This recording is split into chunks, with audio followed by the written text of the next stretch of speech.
उत्तराखंड में जल प्रलय का तांडव।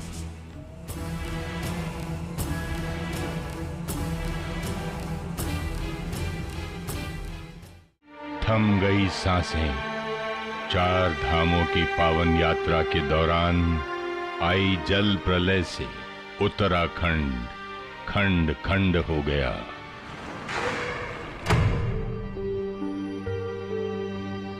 ये दिन इतिहास के पन्नों में खौफनाक मंजर के रूप में दर्ज है, जिसका जिक्र आते ही कई सालों तक दिलों में दहशत पैदा होती रहेगी।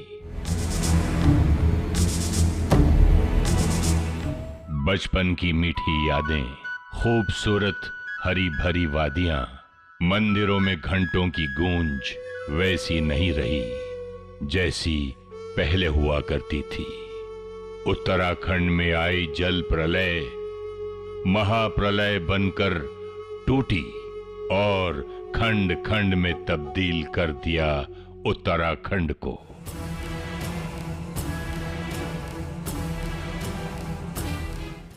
चैतन्य शर्मा ने देवभूमि में आई आपदा के बाद बीड़ा उठाया कि पीड़ितों के साथ न्याय हो।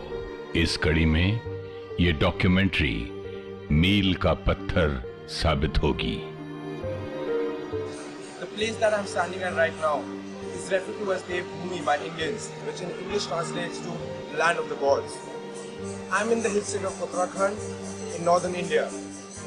Not only is this place known for its pristine beauty, as it is surrounded by the beautiful Himalayan range, but it is also known for its spiritual grandeur, as it is home to many temples and the holy rivers of Ganga, Yamuna and many more. The regions of Yamunotri, Gangotri, Kedarnath and Badrinath, which are famously known as the Char Dham pilgrimage centers, are visited by thousands of devotees each year from around the country and the world. The pilgrims undertake an arduous journey, trekking on foot, in palanquins and on mules. The Char Dhams remain as a lifetime cherished dream for pilgrims.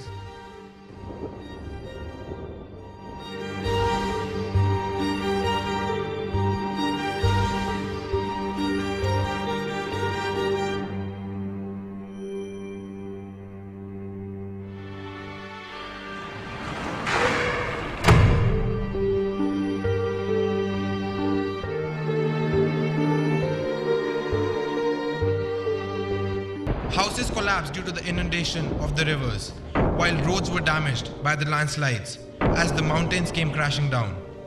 There was chaos all around. The pilgrims panicked and life came to a standstill. The whole nation was shocked due to the intensity of the catastrophe. Over 2,000 households were damaged, over 1,500 roads had been breached, and over 150 bridges were washed away due to the floods. Flash floods in one of the major rivers of the region, Bhagirathi, destroyed villages and the township in the district of Uttarkashi. A cloudburst in Badrinath flooded the Alaknanda river, which destroyed Govind Ghat, a base township en route, the holy shrine of Hemkund Sahib. The peace and tranquility which made Uttarakhand a safe haven for pilgrims and tourists was reduced to a rubble. Mounds of debris were deposited on lush green landscapes. The Char Dhams had borne the brunt of nature's fury. All festivities ceased and silence prevailed all over. The biggest ever rescue operation in the Himalayan state commenced with the government pressing into action the armed and the paramilitary forces of the nation. 17 Air Force and 13 civil helicopters were flown into disaster-hit areas, braving inclement weather and inhospitable hilly terrain. The choppers landed on makeshift helipads, sometimes landing on hill cliffs to rescue the trapped pilgrims. Makeshift bridle paths were also constructed along these routes. Approximately 100,000 pilgrims stranded at different locations in the river valleys on the Char Dham routes were rescued and sent to safe places.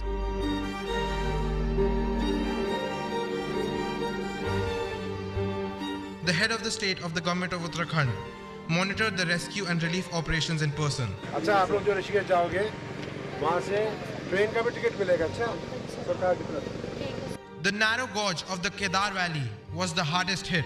This is not only difficult to venture into but also hazardous due to its difficult terrain. However, the first pilot to brave the valley was Captain Bhupender. I had the chance to meet him and get a first-hand account of his experience during the rescue operation.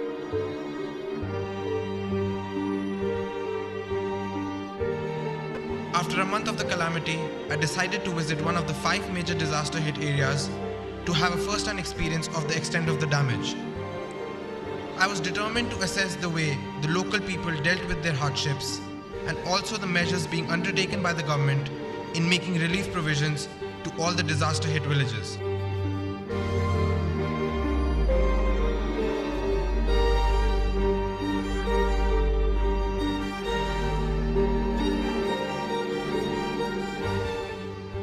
So we are now leaving from the village of Matli in the Uttarkashi district, and we are going to go around this area for a recce and see what kind of damage has taken place over the last 1 month.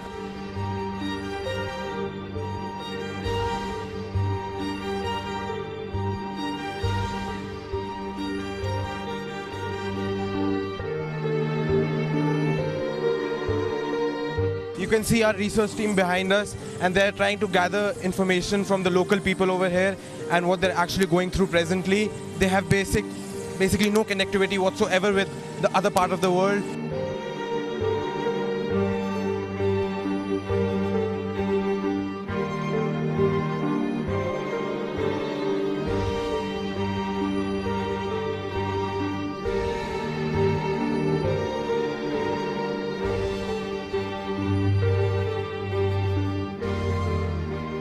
After having spoken to them, one big issue that comes out is of connectivity. They tell us that there is no form of transportation, there is practically no road that can take them across this village to the township, where there are hospitals, schools, there are women who need medical attention, there are men who need medical attention, but there's no way to go across. We visited another village, Devli, which had lost all their men during the disaster.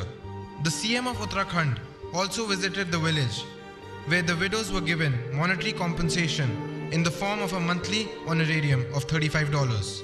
He also assured the villagers of free education for their children and medical help for the entire family for all times to come.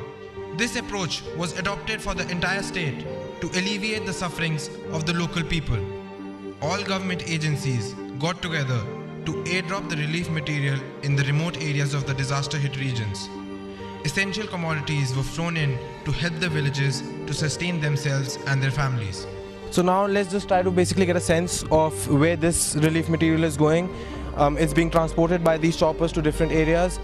जी तो आप हमें थोड़ा बता सकते हैं कि ये सामान यहाँ पर अभी चॉपर से कहाँ जाएगा? ये अभी रैथल के लिए जाएगा जी। रैथल गांव भटवाड़ी के पास ऊपर काफ़ी ऊंचाई पे है। यहाँ से कितनी दूर पड़ता होगा? बाई रोड तो यहाँ से 22-23 किलोमीटर है। So it's actually only 23 kilometers away from here, but the connectivity is so bad. There are no roads to go across to that place that they have to actually airlift this thing. एक family को कितना देते हैं? एक family के लिए ये 15 KG आटा दिया जा रहा है, 15 केजी चावल जी, और उसके अलावा दाल, तेल और मिर्च मसाला, नमक सब चीज़ें दी जा रही हैं जी। और अभी हमारे पास एक लोड में 4 कुंटल जाएगा, 40 बैग जा रहे हैं। So they're going to be sending 4 quintal in one go. जैसे जिस गांव में आज आप भेज रहे हैं वहाँ पर कितनी फैमिलीज होंगी? तो वहाँ पे मतलब किसी गांव में 60-70 परिवार हैं, किसी में 100-150, तो हम 1, 2 या 3, 4। So it varies from village to village. There are 60 families in some places, there are 100 families in some places, and they approximately carry about 4 quintals at one time.